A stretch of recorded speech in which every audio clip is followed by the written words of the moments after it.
aquele que é formoso, aquele que é glorioso. Amém. Deus abençoe, podemos aceitar a igreja. O pastor Kenji está com a palavra. Glórias a Deus.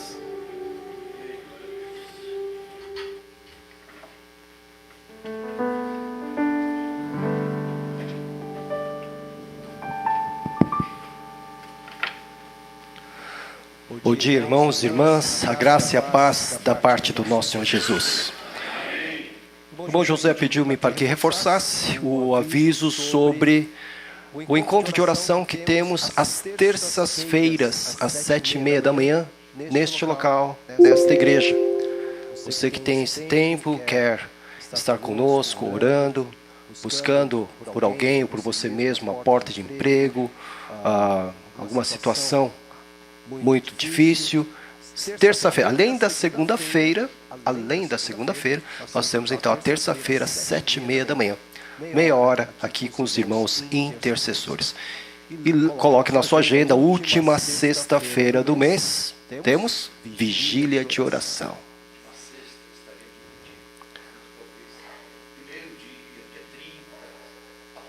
Após a sexta, o último dia do mês de agosto, então, teremos a... Tá, então você me pegou desprevenido aqui, diante da internet ainda, meu Deus do céu, né? Então, à noite a gente reforça esse aviso, apaguem o que eu falei, né? Tá certo. Você lembrou agora, tá bom, José? Obrigado, viu? Muito obrigado. Quero dar aos varões as minhas felicitações pelo Dia dos Pais. A todos, parabéns pelo nosso dia, né? Então todos esperamos aí que filhos, filhas, né, netos, né, possam estar se lembrando de alguma coisa hoje, né, na hora do almoço, durante o dia, né, estaremos muito gratos por isso, né? Muito bem, quero falar sobre o Dia dos Pais. Quero falar sobre um pai segundo o coração de Deus. Eu quero basear a minha palavra em Lucas capítulo 15. Nós vamos ler a partir do versículo 17, tá? Lucas capítulo 15, a partir do versículo de número 17. A parábola do filho perdido, do filho pródigo perdido. Lucas 15, a partir do versículo 17, que está assim. Caindo em si, ele disse: quantos empregados de meu pai têm comida de sobra, e eu aqui morrendo de fome? Eu me porei a caminho e voltarei para meu pai e lhe direi: Pai, pequei contra o céu e contra ti. Não sou mais digno de ser chamado teu filho. Trata-me como um dos teus empregados. A seguir levantou-se e foi para seu pai.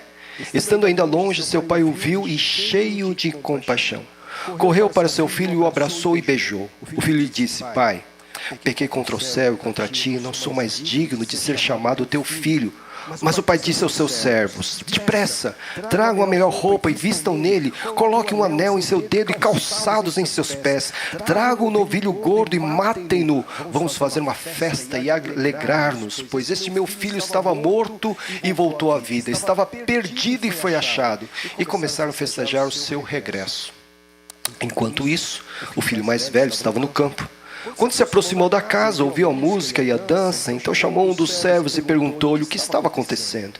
Esse lhe respondeu: seu irmão voltou, e seu pai matou o novilho gordo porque o recebeu de volta são e salvo.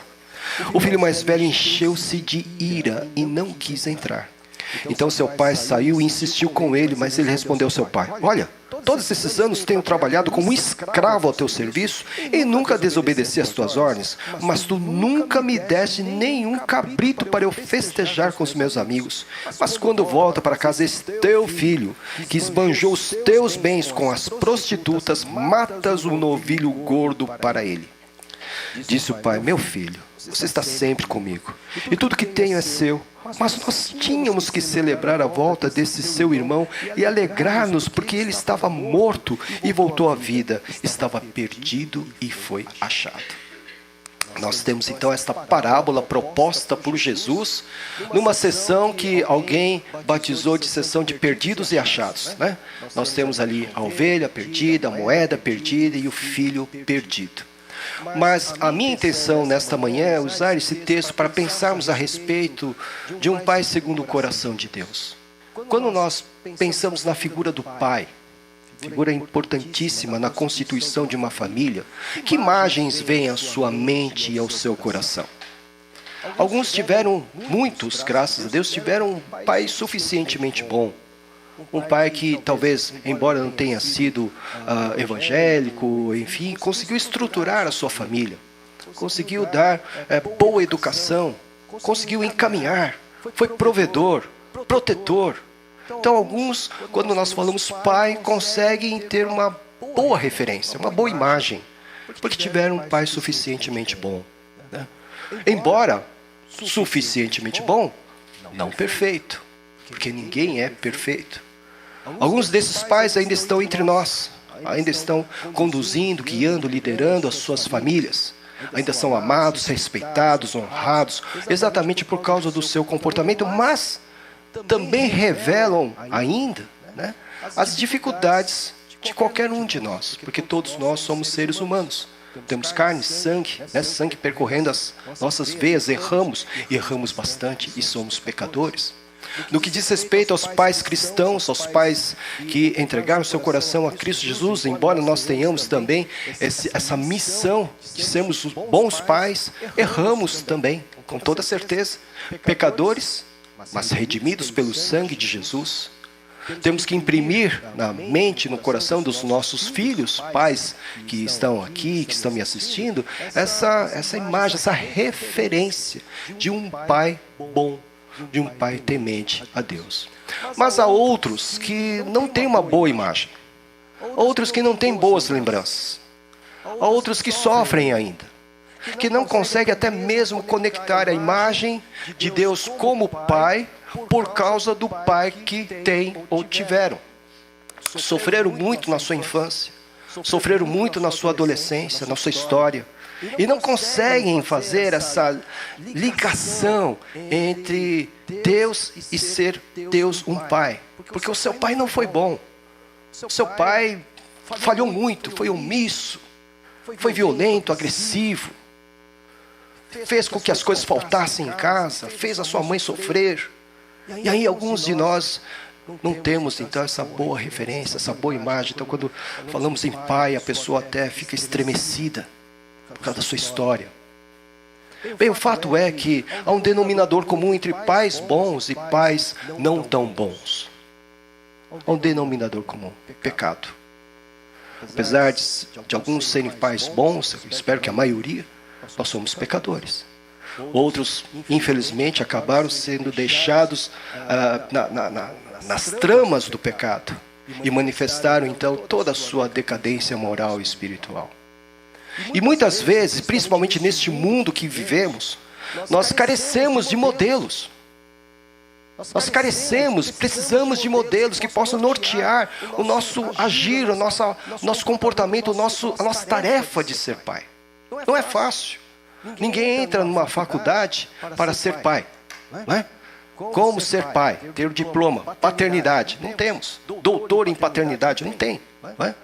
Muitas vezes nós aprendemos ali na raça, como diz alguns. Quando o Tiago, meu filho mais velho, começou a falar e virou-se para mim e disse: papai, eu não sabia se era comigo que ele estava falando. Não estava acostumado com isso, né? A gente aprende assim na raça, não é mesmo? Então carecemos de modelos. Os modelos que o mundo está nos oferecendo hoje são modelos deformados pelo pecado. Você pode perceber, depois você leia o meu artigo aí, que estão mesmo até prescindindo, abrindo mão de celebrar Dia dos Pais. Porque já não confere a mesma importância de séculos atrás. É dia da família agora. Para não ofender uma minoria. Dia da família. Estamos relegando um papel importantíssimo na formação dos nossos filhos, na estrutura da nossa família, um terceiro, quarto, quinto plano. E, pasmem, homens desta geração estão aceitando. Não se impõem mais como pais bons, como homens. Precisamos de modelos. O modelo, portanto, não pode ser encontrado neste século. Esse século não nos oferece valores. Esse século precisa ser colocado à parte. Os nossos olhos precisam se voltar àquele que é o nosso verdadeiro Pai. E que nos ensina como ser Pai. Jesus, quando veio à Terra, Ele não apresentou uma nova face de Deus, mas Ele apresentou uma face de Deus que os judeus tinham esquecido. Os judeus olhavam para o Senhor Deus como juiz de toda a terra, rei, enfim. E se esqueceram do seu lado paterno. Jesus veio trazer para eles de novo a face de Deus como Pai. Tanto que Ele chegou para eles e disse: olha, você pode se aproximar de Deus de tal maneira que você pode chegar para Ele e falar assim: Abba, Pai.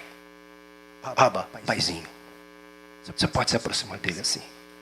E a partir dessa revelação nós podemos encontrar o modelo que nós, homens, precisamos seguir para sermos pais que possam deixar marcas indeléveis na vida dos nossos filhos, filhas, netos, netas, bisnetos, bisnetas, enfim, para toda a nossa descendência.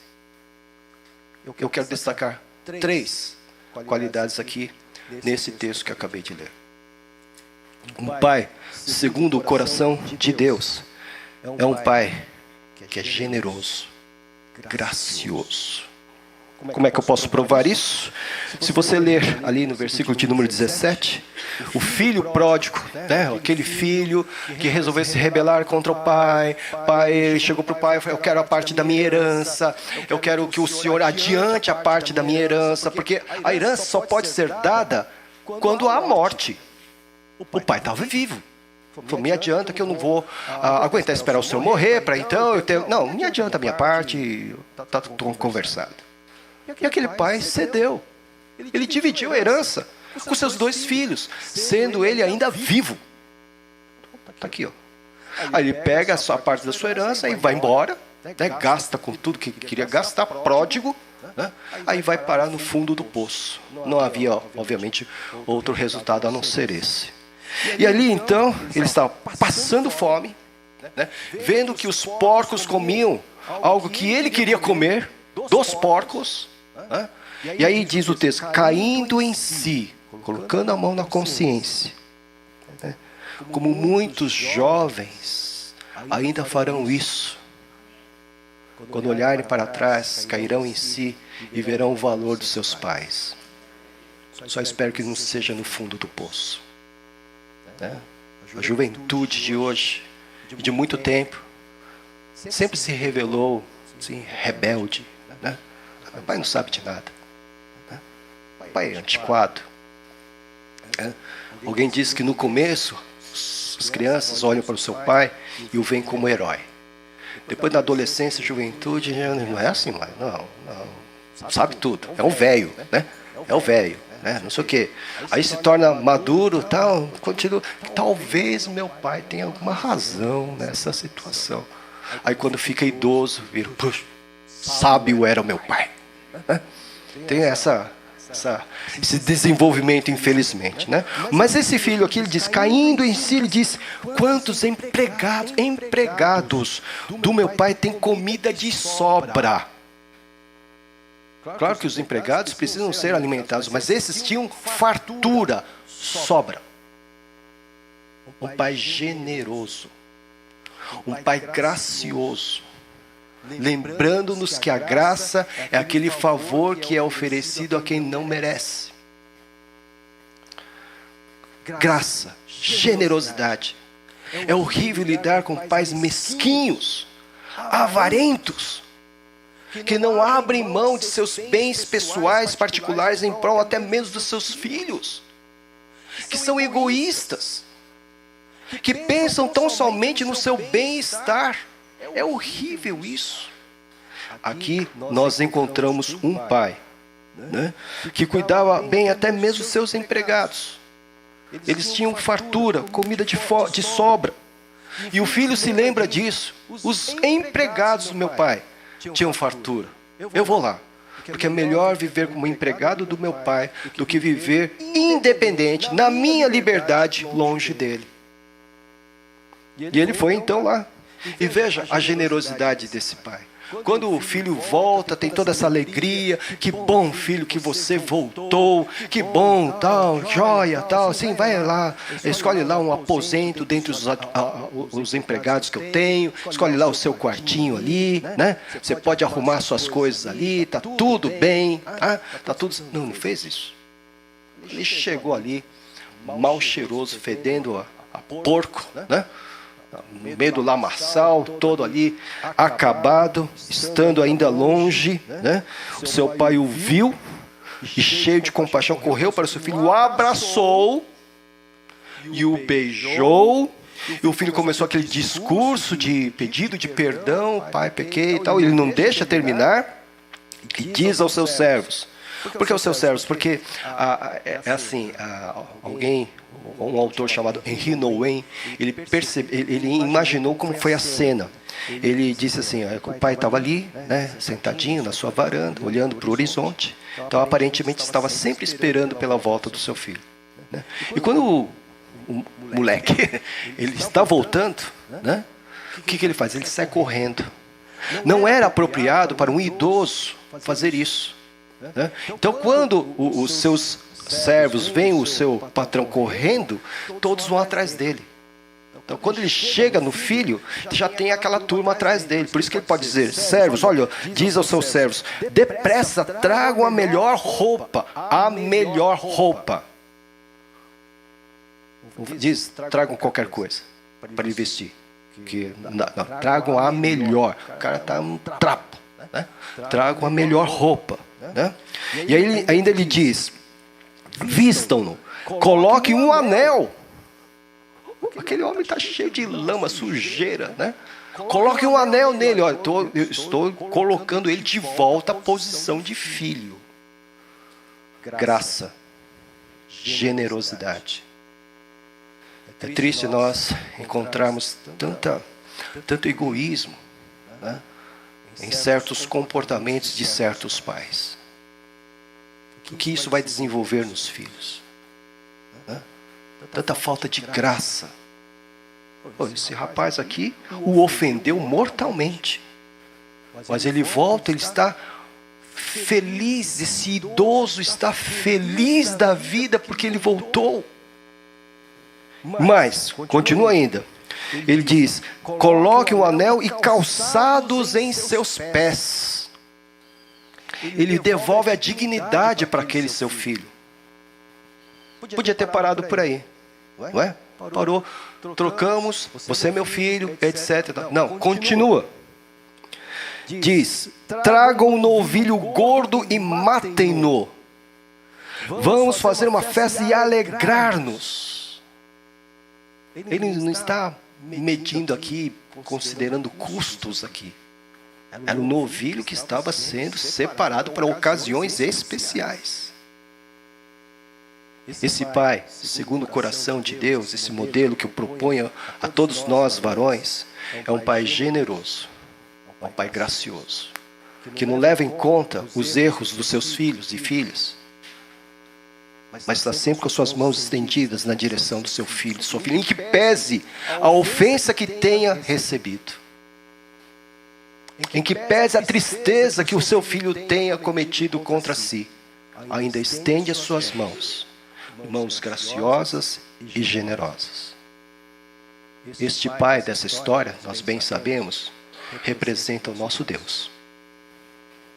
Todas as vezes que nós colocamos a nossa mão na nossa consciência, por termos ofendido o Pai Celestial, quando nós vamos ao encontro dele, ele nos recebe assim, sempre nos aguardando, sempre nos esperando, sempre com as suas mãos benditas, graciosas e generosas estendidas na nossa direção.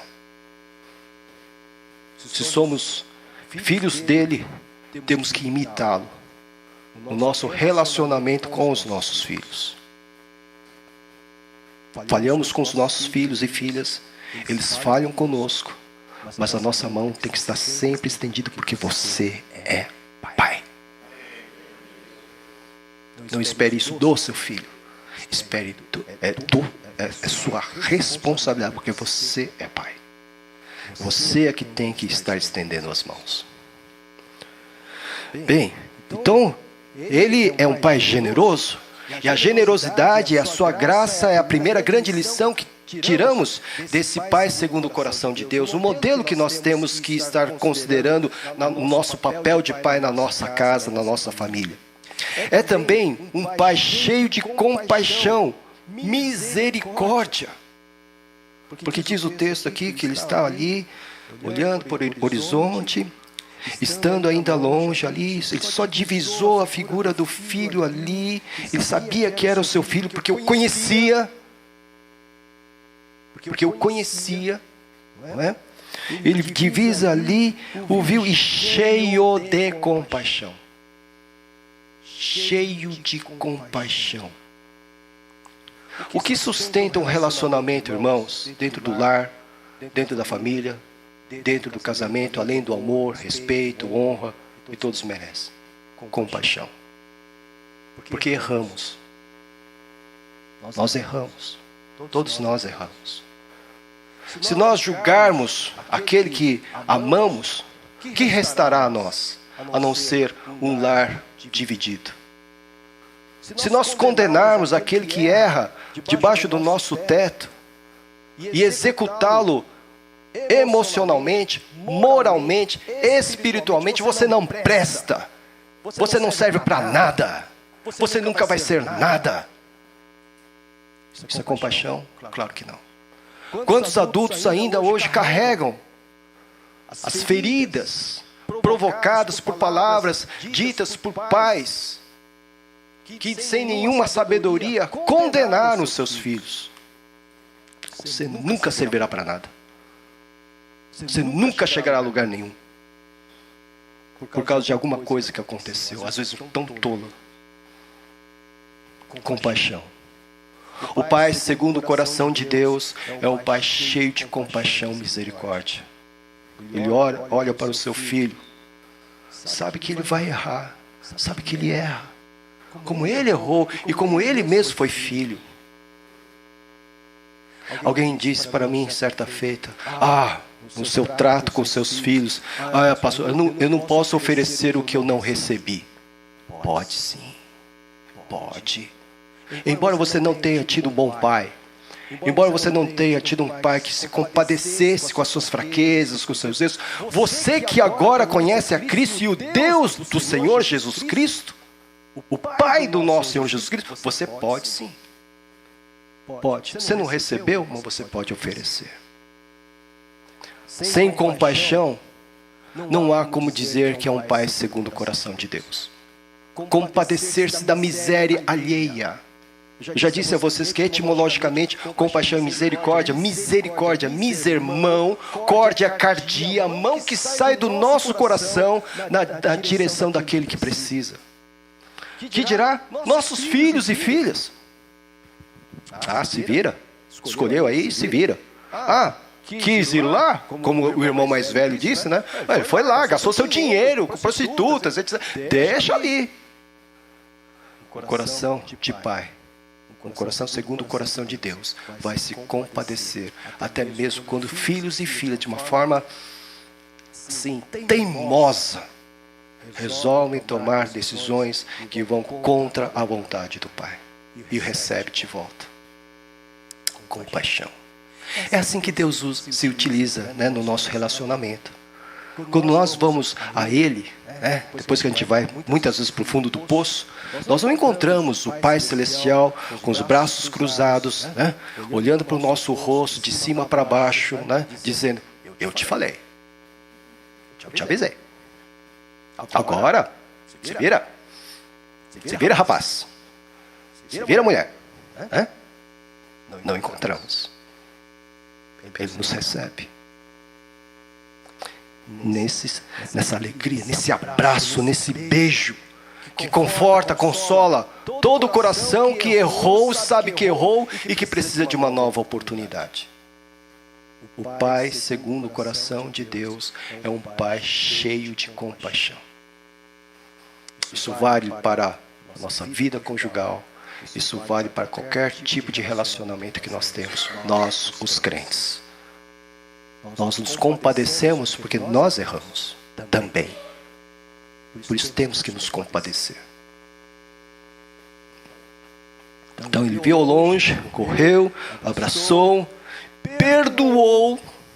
Obviamente perdoou. Eu fico imaginando assim o filho ali, meio que gaguejando, né? Ele decorou um discurso ali para pedir perdão ao pai, tal. Ele até se submeteu, até foi humilde, me deixa ser um dos seus empregados, mas estava ali gaguejando ali, e o pai abraçou, beijou e restaurou a sua posição de filho, vem cá, tal.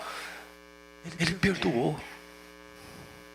Eu fico imaginando depois, tempos depois, né, esse pai, né, ocorrendo algum problema com esse filho ali, é uma imaginação, porque isso aqui é uma parábola, está ali, aí falou, se lembra que eu restaurei a sua posição, se lembra que você estava no fundo do poço e eu te recebi de volta. Não. Perdoar é perdoar. Acabou. Tem gente que fica resgatando, né? Tem pais que ficam resgatando. Eu fiz isso por você, eu fiz aquilo por você, eu não sei o que. Gente, se você fez, é porque fazia parte do seu papel de pai. Se você sustentou, proveu, ajudou, porque fazia parte da sua responsabilidade de pai. Não há por que ficar cobrando. Eu fico imaginando, esse pai com certeza não fez isso, porque quando ele chegou aqui, ele falou assim, o que você fez com os bens que eu te adiantei? O que você fez lá? Veja, a dedução aqui que foi com prostitutas, então foi do filho mais velho, porque ele não contou nada, não fez relatório nenhum. O pai, o que você fez? Não, ele perdoou. Se você carrega alguma coisa, pai, seu filho te magoou, te ofendeu, e ainda está na sua mente, perdoe. Porque o nosso Pai nos perdoou. Se você, filho, tem alguma coisa, filha, contra o seu pai, esteja ele vivo ou não, perdoe. Porque todos nós somos pecadores. O Pai, portanto, segundo o coração de Deus, é um Pai cheio de compaixão, que perdoa, que restaura. Nós podemos hoje mesmo chegar aqui em espírito e ver esses braços abertos do nosso Pai Celestial nos acolhendo. Porque Ele está cheio de compaixão. Ele nos ama. E aqui então vem a terceira e a última característica desse texto que eu encontro. O Pai, segundo o coração de Deus, tem o amor de Deus. Não é o amor do mundo. O amor do mundo funciona enquanto está tudo bem. Não é? Hoje em dia, principalmente. Enquanto está tudo bem, se amam. Não deu certo, deleta o relacionamento. Joga fora, descarta-se o relacionamento. O amor de Deus é sacrificial. Incondicional. Eu não te amo porque você me ama. Aliás, quando a gente lê o Sermão do Monte, Jesus mesmo diz para amar até mesmo os inimigos, os que nos perseguem. Há pessoas que julgam que seus pais são seus inimigos mortais, por alguma situação que ocorreu no passado. A palavra de Deus nos ensina a amar até mesmo os nossos inimigos mortais. Esse é o amor sacrificial, que está evidenciado aqui, quando esse pai divide a herança. Amor sacrificial. Falou, gente, vocês estão querendo que eu morra? Gente, vocês estão... Porque os dois receberam a herança, tá? Porque o mais velho ficou quietinho ali, né? Falou, não, pai, não faça isso, está errado. Não, ele ficou quietinho ali e recebeu a parte da herança dele, né? Pai, você, filhos, não querem que eu morra agora? Eu não morri ainda para dividir a herança. Ele pegou e dividiu a herança para os dois. Amor sacrificial, que não leva em conta os seus próprios interesses, mas o interesse do outro. Isso é um pai segundo o coração de Deus. Evidenciado também na alegria de ver seu filho de volta. Que alegria ver alguém que tinha se perdido, alguém que tinha ido para um outro lado, você não tinha mais nenhuma esperança. Que alegria, isso é evidência desse amor de Deus. Quantas vezes aqui no capítulo 15 de Lucas nós encontramos isso no próprio coração de Deus? Veja só, versículo de número 7 da ovelha perdida, 15:7. Eu lhes digo que da mesma forma haverá mais alegria no céu por um pecador que se arrepende do que por 99 justos que não precisam arrepender-se. Aí no versículo de número 10, eu lhes digo que da mesma forma, em relação à moeda perdida, lhes digo que da mesma forma há alegria na presença dos anjos de Deus por um pecador que se arrepende. Isso é evidência de amor de Deus.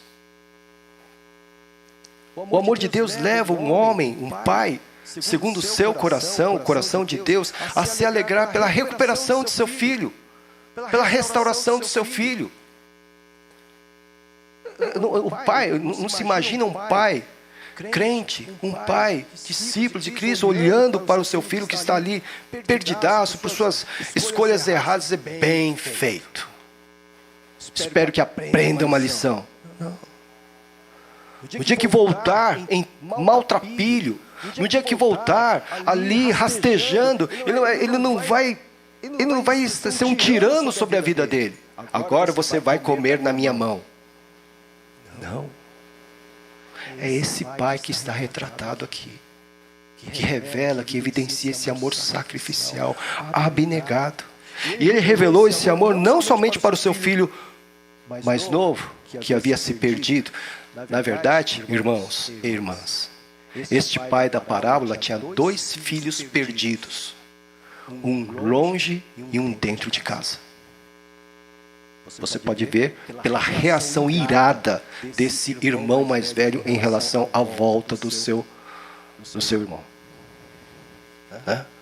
Mas esse pai, ele não se ofende, ele vai ao encontro do seu filho mais velho. Ouve todos aqueles absurdos: você nunca me deu, eu trabalhei para você como empregado, você nunca me deu. Foi tudo injustiça. Ele tem a serenidade de estar ali insistindo com o seu filho mais velho. Vamos celebrar a vida. Seu irmão voltou. Muitas divisões em família teriam sido evitadas se nós pudéssemos ter visto a manifestação do amor sacrificial de Deus no seu seio. Nossa grande alegria é que mesmo que nós sejamos órfãos no sentido, alguns de nós, né? Por exemplo, meu pai já faleceu há muitos anos. Mas eu não me sinto órfão por quê? Não porque eu tenho filhos e um neto, mas porque eu sei que esse Deus Todo-Poderoso é meu pai. Está aqui, está em qualquer momento comigo. No momento do meu sofrimento, Ele está agindo exatamente como eu disse aqui. No momento dos meus erros, nas consequências dos meus erros, está sempre de braços abertos para me dar uma nova oportunidade. E esse Deus que está aqui conosco, olhando para o seu coração também. Todos nós somos filhos e filhas dele. Nunca, nunca Ele nos desamparará. Portanto, nós, varões, estejamos preparados para seguir este modelo. Para que sejamos de fato pais segundo o coração de Deus. Para que a pequena Catarina, né, possa crescer com alegria no seu lar. Porque se seguirmos os passos do Senhor nosso Deus, estaremos garantindo a bênção do Senhor no nosso lar. Que Deus nos abençoe. Feliz Dia dos Pais.